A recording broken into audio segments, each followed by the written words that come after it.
बहुत स्वागत है आपका डॉक्टर राजा मीडिया न्यूज में। प्यारे दर्शकों, आपका बहुत बहुत स्वागत करते हैं कला के संसार नामक अपने इस खास कार्यक्रम में। आज प्यारे दर्शकों, हम एक ऐसी बहुमुखी प्रतिभा के व्यक्तित्व के स्वामिनी और साथ ही एक खूबसूरत महिला के साथ बैठे हुए हैं। बिल्कुल आपका दिल खुश हो जाएगा कि क्या राजा वो ढूंढ करके लाता है। जी हाँ, बिल्कुल आज हमारे कार्यक्रम में है सरोज जायसवाल जी। बहुत बहुत स्वागत है आपका मैडम। नमस्कार सरोज जायसवाल जी। आपको बता दें, एक ऐसी महिला हैं जो कि अभी आप कुछ देर पहले हमारे एक वीडियो को देखेंगे, आप जरूर खंड में जाकर देखेंगे, जहाँ विनोद किशले जी एक साहित्यकार है, रचनाकार है और फिल्मकार हैं।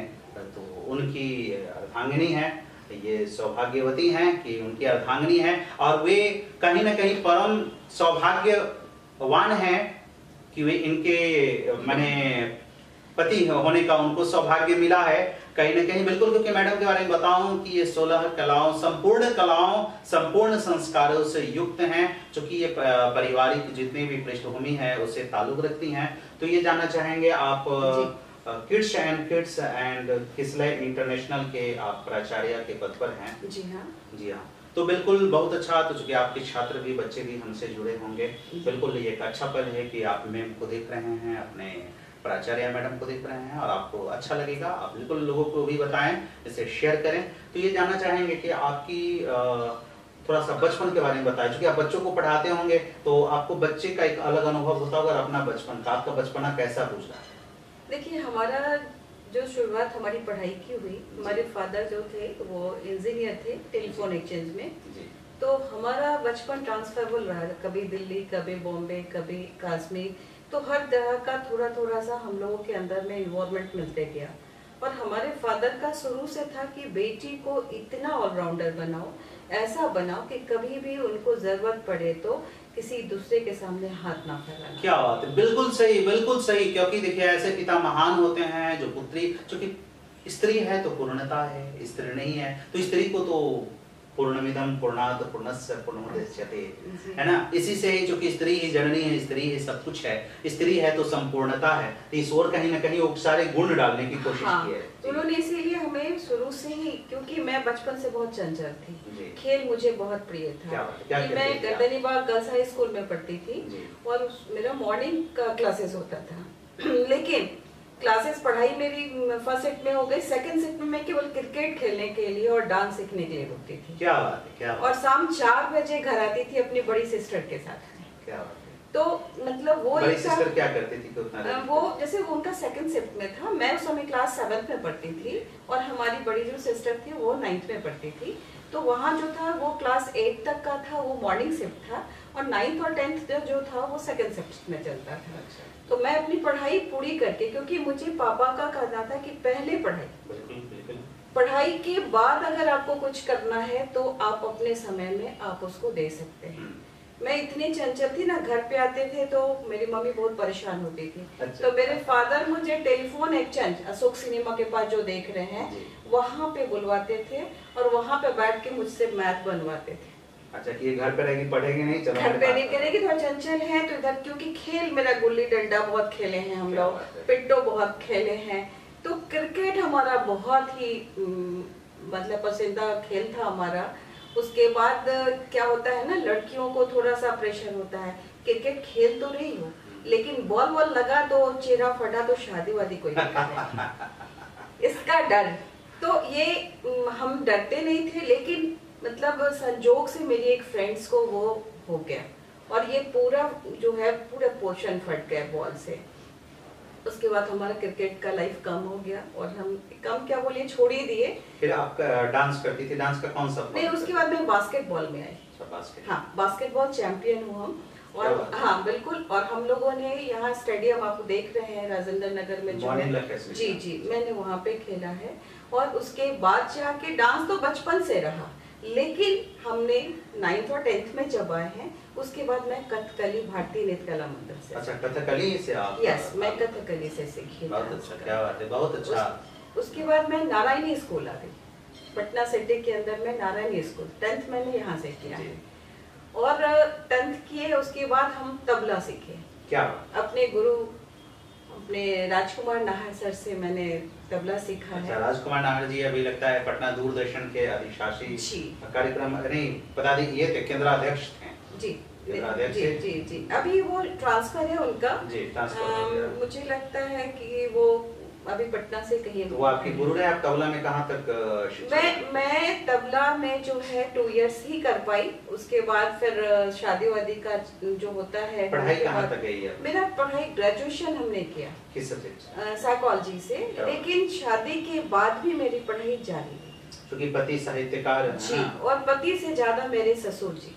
क्या बात है, जय हो, है ना? हाँ, मेरे ससुर जी को मुझ पे बहुत भरोसा था, और घर की बड़ी बहू होने के नाते उनको बहुत था कि मेरी बहू भी उतनी ही पढ़े जितनी मेरी बेटी पढ़ी है। क्या बात है, बहुत अच्छा, बहुत। तो मैंने शादी के बाद ऑनर्स के बाद मैंने एमए किया, और एमए करने के बाद मेरी एक शौक थी साइकिस्ट्रिक बनने की, जो कुछ अधूरा घर शादी बच्चे के कारण हो गया था, लेकिन पतिदेव ने 20 साल के बाद उसको भी पूरा किया। क्या बात है, बहुत ही सुलझे हुए व्यक्तित्व के लोग हैं, और यह बिल्कुल देख रहे हैं पूर्ण, हर कुछ में मैंने कहा ना पूर्णता की तरफ रुख करते हैं। देखिए पूर्ण तो दुनिया में कुछ है ही नहीं, लेकिन फिर भी ज्यादा से ज्यादा, यानी कहने का मतलब वो कहीं ना कहीं पूर्णता का ही प्रतिबोधक होता है। क्योंकि आप साइकेट्रिस्ट है, यानी कि क्लिनिकल साइकेट्रिस्ट हैं आप, मनोचिकित्सक। बिल्कुल बिल्कुल मनोचिकित्सक के तौर पे आप कार्य कर रही हैं। बिल्कुल। अभी कहीं कार्य कर रही हैं या उसे करके? मैं इसके पहले कुछ बताना चाहूंगी, इसलिए बताना चाहूंगी कि मेरा सब्जेक्ट, और 20 साल के बाद मैंने जो ये पढ़ाई किए हैं, बहुत इजी नहीं हुआ। अच्छा, बहुत कठिन। और ये बताना मुझे इसलिए जरूरी है कि ऑडियंस, जो पब्लिक है जो सुन रहे हैं हमारी बात, वो ये ध्यान दे कि लाइफ में अगर परेशानी आती है तो घबराना नहीं चाहिए। बिल्कुल बिल्कुल। क्योंकि हमारे पास ऐसी स्थिति आ गई थी कि हैंड टू माउथ। अच्छा। फिर हमारे पति और हम दोनों मिल करके इसको चैलेंज लिया। ऐसा नहीं है कि मैं घर से नहीं, जमींदार घर की बहू हूँ, लेकिन अपने स्वाभिमान से कि अपना करके कुछ करना बहुत जरूरी है। मैंने पढ़ाई भी की और स्कूल भी खोला।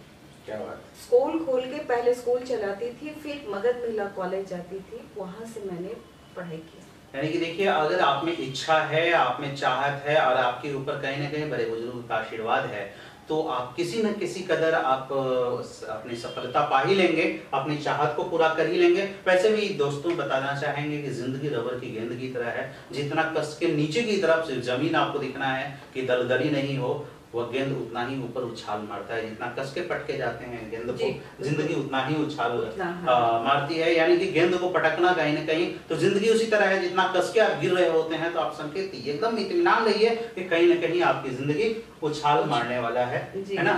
और बिल्कुल इसी तरह तरीके से इन्होंने काफी संघर्ष किया, क्योंकि कारण पे मैं जानना नहीं चाहूंगा, नहीं जाना। नहीं, मैं बता दूं कि उस समय मुझे आता था पेंटिंग, मुझे आता था soft toys, flower making, tie and dye, ये सारा चीज, मतलब आपका वेस्टेज मटेरियल से बॉक्स बनाना, मोमबत्ती बनाना, अगरबत्ती बनाना, ये मुझे आता था। मैंने डोंग खाना में जाके, हर इलाका में जाके, भारत विकास परिषद के साथ में डॉक्टर प्रेमवदा गौर थी हमारी संस्कृत की प्रोफेसर, और डॉक्टर प्रेम शंकर जी जो थे, वो उनके साथ में हम लोगों ने, जो नवरात्र होता है ना दशहरा का, 9 दिन व्रत रखे थे। पहले हम लोग वो काम सिखाते थे, उसके बाद ही जल। क्या बात है, क्या बात है। बहुत, मैं बोला ना कि आपको एक बहुमुखी प्रतिभा और पूर्ण सभी संस्कारों से युक्त महिला से मुलाकात करना, बिल्कुल कहीं ना कहीं आपके पिता को और आपको इस बात से मैं बहुत बहुत प्रणाम करता हूं कि बेटी को आप कभी कमतर मत आकी। ज्यादातर क्या है ना, महिलाओं को दबा के रखा गया है पुरुषों द्वारा, खासकर किसी समय जब मातृ प्रधान समाज होता था वैदिक काल से पहले, तो सारी संपत्ति, सारे कुछ लोग जाने जाते थे, मुक्त माने देवी की जो है पुत्र है। बाद में आ गया कि भाई पुरुष के नाम से जाने जाने लगे। ये कहीं ना कहीं बातें हैं, चूंकि बाद में इतिहास के पन्नों से बातें निकल के आती है। तो ऐसे ही महिलाएं कहीं ना कहीं आज सरस्वती को रूप में पूजते हैं। सरस्वती के पास उस समय कौन से विश्वविद्यालय की डिग्री रहे होंगे ये नहीं जानते, लेकिन हम लोग पूरे विद्याकली उन्हीं के पास जाते हैं। बिल्कुल। लक्ष्मी के पास कौन सा बैंक रहा होगा ये पता नहीं, लेकिन हम लोग पूरे धन के लिए उन्हीं के पास जाते हैं। सारी शक्तियां कहीं ना कहीं पहले स्त्रियों के नाम ही हुआ करता था। तो बिल्कुल ऐसे ही चीजों कहीं न कहीं आप ही लोगों माने उनके रूप है जो आज के डेट में है, संपूर्ण गुण डाला गया। आपने देखा टाई एंड डाइंग, आपको बता दें पेंटिंग, मोमबत्ती बनाना, कढ़ाई बनाना, लड़कियों को आप जगह तो दे उड़ने में, वो तितली है उड़ करके आपको कहीं न कहीं सुखद एहसास कराएगी, चूंकि दावने की प्रक्रिया रही है। और बिल्कुल आप चूंकि साइकियाट्रिस्ट हैं तो आप कहीं इसका प्रैक्टिस कर रही हैं यानी? देखिए प्रैक्टिस तो हमारा चल रहा है, लेकिन मैं बिना पैसा लिए करती हूँ।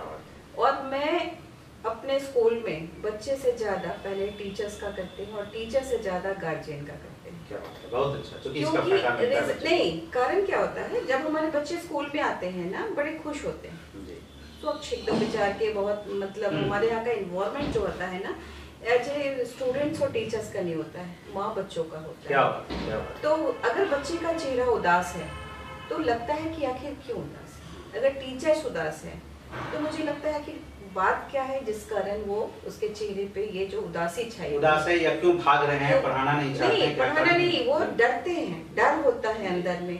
तो मैं पहले उनके फेस से मैं उनको रीड करती हूँ, उसके बाद बड़े प्यार से बुला के ऑफिस में उनसे पूछते हैं, तो पता चलता है घर में पेरेंट्स लड़ाई झगड़ा जो होता है जिसका प्रभाव सीधे बच्चे के ऊपर पड़ता है और वो बच्चे डिप्रेशन में चले जाते हैं। तो मुझे टाइम लगता है, 1 वीक लगता है उन बच्चे को समझने में। हमारे यहाँ अगर होमवर्क बना के बच्चे नहीं आते तो पिटाई नहीं पड़ती है, कारण ढूंढते हैं कि आखिर रीजन क्या है कि जिसके कारण बच्चे इतने अच्छे बच्चे हैं और हमारे बच्चे को ये पढ़े। बहुत जगह देखेंगे पिटाई देंगे, आपने होमवर्क नहीं हुआ पिटाई पड़ गई, हमारे टीचर्स भी इस पर आना चाहेंगे। एक बात है, 2-3 पहलू जो कि विद्यालय से संबंधित है, ये बच्चों को पिटाई करने का जो परिकल्पना है, इसका मनोवैज्ञानिक परिकल्पना, क्या ये आपके हिसाब से सार्थक है या निरर्थक है? क्या ऐसा होना चाहिए या नहीं होना चाहिए? जैसे कि चाणक्य ने कहा था बच्चों को पालने का लिए जब तक 6 वर्ष तक नहीं हो जाए पूरा प्यार करें आप, 6 वर्ष से 16 वर्ष तक उसे जितना तार सकते हैं आप तारें, है ना, कठिन अनुशासनात्मक और दंड के साथ रखें, 16 के बाद उसे मित्र बना ले, ऐसा कहा था। तो इस परिकल्पना पर कहाँ आपको क्या लगता है, ये सही है या गलत है और क्या इसमें होना? नहीं, ठीक है, उनके समय की बात थी, उन्होंने जो कहा सार्थक है, मैं उनको नहीं काटूंगी। लेकिन आज के समय का जो है थोड़ा बदलाव आ गया है, क्योंकि हम कहते हैं कंप्यूटराइज बच्चे हैं। बच्चे अभी जो है ना वो पिटाई से नहीं समझते हैं, उनको साइकोलॉजिकल ट्रीटमेंट्स देना पड़ता है और कहीं ना कहीं बहुत इंटेलिजेंट होते हैं, पहले से इंटेलिजेंट, बहुत ज्यादा, पहले से इतना ज्यादा उसके पास डेटा आ गया है अध्ययन करने के लिए कि उसके पास समय कम पड़ रहा है। बिल्कुल समय कम पड़ रहा है। सबसे बड़ी चीज है ना कि वो आपके जो टीचर्स होते हैं ना उनको भी वो रेट करते हैं, क्योंकि अगर उनकी पसंद के टीचर्स नहीं है तो वो आपको मतलब भाई फेस कह देंगे, मुझे ये टीचर अच्छी नहीं लगती, हम नहीं पढ़ना चाहें, मुझे नहीं पढ़ना है, बड़े प्यार से बोल देंगे, उनको डर नहीं है। क्योंकि हमारा जो विद्यालय है वो 2 ईयर से बच्चे आते हैं। सोच लीजिए कि 2 साल के बच्चे को तो पहले घर में खाने और सोने का नहीं आता था, हमारे बच्चे पूरे बिल्कुल वेल मेंटेन आते हैं। और अगर आप एक बिंदी रोज लगाए हैं, अगर एक साड़ी 2 पहने तो वो टोकते हैं, मैम आप आज वही साड़ी पहन के आए हैं। अच्छा। अगर जो बहुत अच्छी लगती है, मैम आप बहुत खूबसूरत लग रही हैं। तो कहने का मतलब क्या कि उनके अंदर में बैठने के लिए आपको वो प्यार दीजिएगा ना, तो वो इतने जल्दी राइज करते हैं। थोड़ा मेहनत पहले आप कीजिए, उनको पढ़ लीजिए, उनको समझ लीजिए, फिर तो कहीं आपको कोई दिक्कत नहीं होगी, फटाफट आगे आएंगे। और जहाँ तक पिटाई की बात होती है ना, मेरे हिसाब से गलत नहीं होना चाहिए ये परिकल्पना। लेकिन ऐसा होता है, एक परिकल्पना दिया गया है जो हाइपोथेसिस होता है वैज्ञानिक विधि में, कि वर्ग में कुछ बच्चे ऐसे होते हैं जो पिटाई से ही संभल सकते हैं, यानी कि उसके लिए अनिवार्य होता है। आपको क्या लगता है ये परिकल्पना? डर होना जरूरी है, यानी भय पैदा करना जरूरी नहीं, पैदा नहीं कीजिए। डर मीन्स रिगार्डनेस, उनको बताना होगा। जैसे आपका घर है, आप विद्यालय छोड़िए, सबसे पहला विद्यालय मेरा घर होता है। बिल्कुल बिल्कुल। माँ बाप से जो है ना, आपको इतनी दूरी पहले होती थी, आज नहीं है। आज बिल्कुल ये है, क्योंकि पेरेंट्स अब जो उनकी मेंटेलिटी है वो चेंज हो गई है। उनका है कि बच्चे को हम जितने अच्छे से हर चीज को बता के चलेंगे, उतना ज्यादा मेरे करीब आएगा बच्चा और उतना हमारा सहयोग करेगा। तो बच्चों को पिटाई से उसके अंदर में हीन भावना आती है, आक्रोश आता है, वो गलत लाइन पे चला जाता है। अगर जो बच्चे बदमाश कहते हैं ना, होते हैं बिल्कुल, हर बच्चों के अंदर ईगो सुपर ईगो होता है, कुछ कम कुछ ज्यादा कुछ भी होता है। अगर वैसे बच्चे को आप चयनित कर लेते हैं और उनके अकॉर्डिंग अगर उनको ढलते हैं, पहले आप ढल जाइए। बिल्कुल। अगर वो बदमाश है तो आप उनके साथ खेलिए, उनको खेलने दीजिए, लेकिन बड़े प्यार से उनको सटा के अगर बोलेंगे कि अगर ये काम अगर ऐसे करेंगे ना हम, तो शायद हम बहुत अच्छे हो सकते हैं। बिल्कुल। इसे बता दें कि अगर आप मूर्ति बनाते हैं मिट्टी के, बच्चे ठीक उसी मिट्टी की भांति होते हैं, लेकिन उस मिट्टी की मूर्त के अनुसार आपको ढलना होता है कि हम कैसा बनाना चाहते हैं, उसी आकार में आप ढलते हैं, ढालते हैं, तो बन पाता है कहीं ना कहीं। और बिल्कुल जैसा कि मैम बता रही हैं, बड़ी खूबसूरती से ये बात एक चीज जानना चाहेंगे, और बच्चों में जो पोशाक है, पोशाक की अनिवार्यता है या पोशाक की एक रूपता है, इसके पीछे क्या मनोविज्ञान है? देखिए, आज स्कूल में हर वर्ग के लोग आते हैं पढ़ने के लिए। यूनिफॉर्म इसलिए होता है किसी के अंदर में हीन भावना ना, सबको यूनी रखा जा सके, एक समान, एक रूपता होना चाहिए, समानता होना। मेरे यहाँ तो पेंसिल भी, रबर भी, बैग भी, हर एक चीज एक है। KG 2 तक जो हमारा विद्यालय चलता है, उसमें हम लोगों ने एक रंग का सबको प्रोवाइड करते हैं। बच्चे में ये नहीं है कि उसके पास ये है, मेरे पास ये नहीं है, क्योंकि कुछ पैसे गार्जियन ऐसे होते हैं ना, डिजाइनर पेंसिल दे देंगे, जिनके पास नहीं मिलता है। आप छोड़िए, खाना भी हमारे यहाँ जो है वो हम लोग वीकली चार्ट देते हैं, ताकि बच्चे को ये नहीं लगे कि मुझे जो है ये खाना नहीं मिल रहा है, मेरी मम्मी ये दी है और बच्चा को ये। हमारा मंडे टू सैटरडे का चार्ट बना के दे दिए हैं। उसमें भूंजा भी है, सब्जी भी है, आपका मैगी भी है, रोटी सब्जी भी है और फ्रूट्स भी। यानी गार्जियन को एक रूप में देना है कि किसी बच्चा को एहसास नहीं हो कि उसके टिफिन में ये है, मेरे टिफिन में ये नहीं है। हाँ, जैसे क्या होता था ना, ये मेरे अंदर कब आया, एक बच्चे, एक बार में हम लोग सोशल वर्कर हैं तो डिफरेंट स्कूल में जाने का मौका मिलता है, तो बच्चे को रोटी और सब्जी मिला था, एक बच्चा फोक से मैगी खा रहा था, तो वो मतलब अपना लंच छोड़ के उसके ऊपर ऐसे देख रहा था और उसका मन कर रहा था कि कब हम उससे उठा के खा लें। और बच्चा निर्मल मन होता है, कोई संकोच है नहीं, संकोच नहीं है। अगर उसको नहीं मिलता है तो उसके अंदर में होता है कि हाँ मुझे नहीं मिल पा रहा है। तो ये करने में पटना सिटी के अंदर में मुझे बहुत तकलीफ हुआ, लेकिन मेरी इसमें जीत हुई और पेरेंट्स ने माना कि नहीं मैम आप सही हैं। नहीं, बिल्कुल। ये कहीं ना कहीं, और ऐसी ही सोच अगर समाज में आ जाए, सारे लोग एक तरफ एक तरीके से हो जाए, तो मुझे नहीं लगता है कि भारत को इतनी ज्यादा अनेकता की जरूरत होगी। कहीं भाषाओं में अनेकता तो जरूर है, चाहे हम दुनिया की किसी भी भाषा में, कहा जाता है आजकल 3796 भाषाएं हैं, लेकिन सभी भाषाओं में, लेकिन जो सांकेतिक भाषा है, जो इशारा है, वो कहीं ना कहीं एक ही है। चाहे वो जापानीज लोग भी आए, हम उनकी भाषा नहीं समझे, लेकिन चेहरे से समझ आएंगे, एक्सप्रेशन से सारा चीज हो जाएगा। तो वो सभी का एक है। पूरी दुनिया में ऊपर वाले ने लगभग संकेत एक रखा है। आपको बता दें, हम अपने स्कूल में सबका जन्मदिन मनाते हैं, सारे बच्चों हाँ, क्योंकि उनका घर पे क्या होता है नहीं होता, हो सकता है बहुत पेरेंट्स नहीं कर पाते होंगे, तो हमारे यहाँ 2-3 चीज का, हमारे यहाँ असेंबली में इंग्लिश मीडियम स्कूल है, लेकिन हमारे यहाँ गायत्री मंत्र, महामृत्युंजय मंत्र, गणेश वंदना, हनुमान चालीसा, दुर्गा चालीसा का असेंबली होता है। क्या बात है, क्योंकि ये हमारे बच्चों का कवच है। मैं ये नहीं बोलती कि जो मुस्लिम है ये करे, हमारे यहाँ मुस्लिम बच्चे भी हैं, आप अपनी का कीजिए, लेकिन कीजिए। हाँ, क्योंकि आप अगर आप अध्यात्म से जुड़े हैं, धर्म से जुड़े हैं, तो आप में वैज्ञानिकता होगी, इस बात के मैंने। और ये आपका कवच है सर, ये आपको जरूरी है, आप कितना भी कुछ कर ले, अपना संस्कार नहीं छोड़ सकते। बिल्कुल बिल्कुल, अपने संस्कार संस्कृति जो घर से मिला है, समाज से मिला है, जो हमारे पहले के लोग दे गए हैं, कहीं ना कहीं धारण करना जरूरी है। अगर आप इसे धारण नहीं करते हैं तो कहीं ना कहीं आपकी हानि है। अब मेरे पास वस्त्र है नहीं पहने, देखिए आज देख लीजिए इस कोरोना में योगा, जिस विद्यालय में ये कंटिन्यू योगा करवाते हैं तो उनके लिए तो बच्चे उनका बहुत अच्छे हैं, उनके टीचर्स अच्छे हैं, नहीं तो आज तो सब लोग जिम ज्वाइन करते हैं, तो देख लीजिए कि कितना ज्यादा प्रॉब्लम्स आया। ये सारे साइंटिफिक रीजन है, हमारे चाता चलाना, खल कूटना, ये सब क्या है, ये सब हम लोग आज मॉडर्न युग में आके कहते हैं अरे वो देहात का है, मक्का खाना, आज ब्राउन राइस कहते हैं, ये सब क्या है।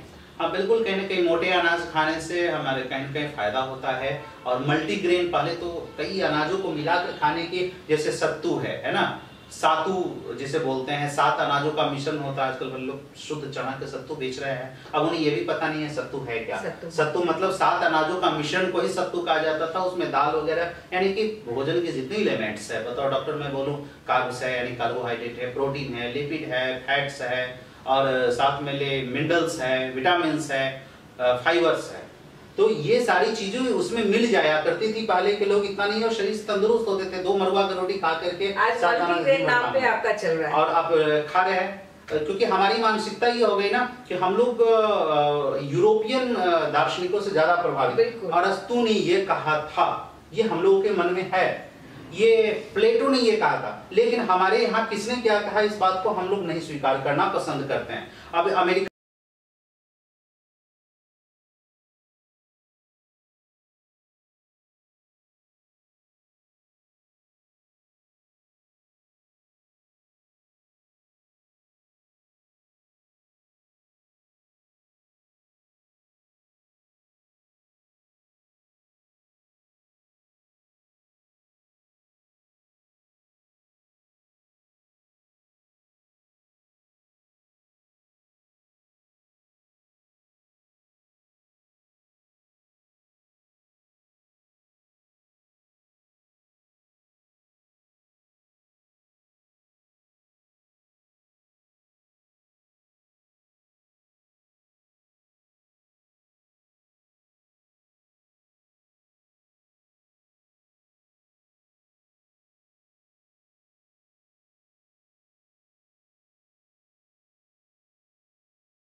हाँ, 1 मिनट मेरे को भी निकाल दीजिए।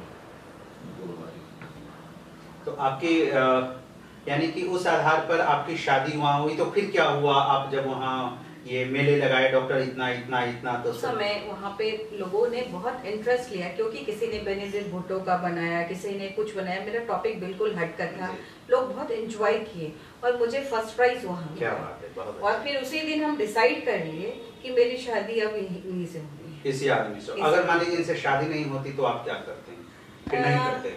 नहीं, ऐसा तो नहीं कि नहीं होते। उस समय रांची में एक डॉक्टर से मेरी बात चल रही थी जी। कि, और वो देखने के लिए मुझे आने वाले थे, लेकिन बाई लकली जो है पहले इनके पापा कहीं और देखने आए थे जी। सिटी के अंदर ही, पश्चिम दरवाजा के पास में कोई फैमिली है उसमें आए थे, लेकिन वो लोग नहीं मिले।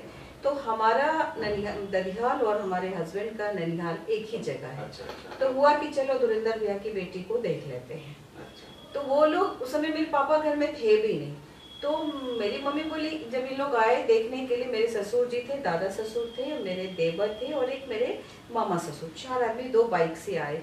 तो मेरी मम्मी बोली, अरे कैसे दिखा सकते हैं, है नहीं अभी तो घर में गार्जियन नहीं है। बोले मम्मी दिखा दो ना, क्या दिक्कत पड़ा है, करेगा ना करेगा बात कोई फर्क पड़ता है, कोई दिक्कत नहीं है। तो बगल में मेरी, जो मेरे मकान में रेंटर थी, बोली भाभी घर में आया हुआ लोगों को नहीं लौटाना चाहिए। तो उस समय मेरा बचपना बोलिए चाहे जो बोलिए, मैं बहुत एक्टिव थी, हर चीज में मुझे डर वर नहीं लगता था।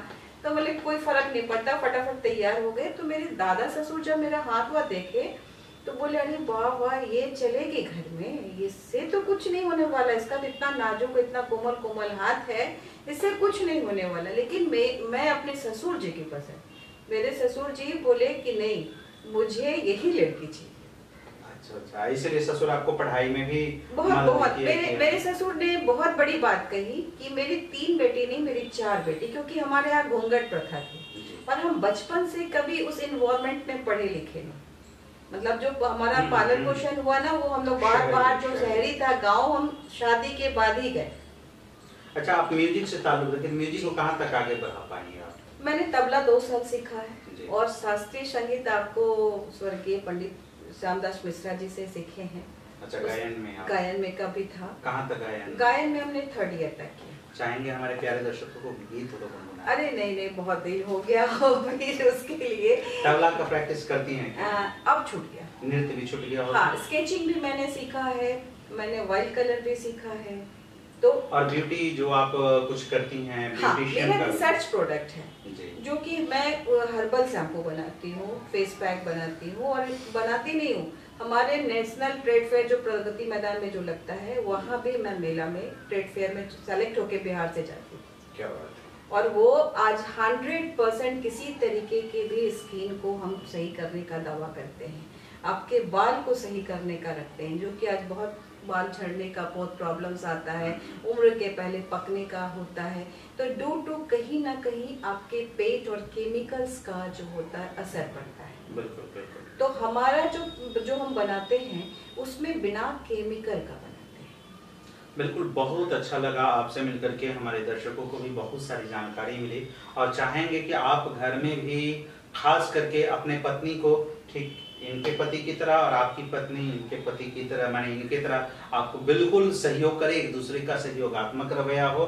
और चूंकि घर में आप 2 ही प्राणी रहते हैं, बच्चे रहते नहीं हैं। नहीं, ऐसा नहीं है।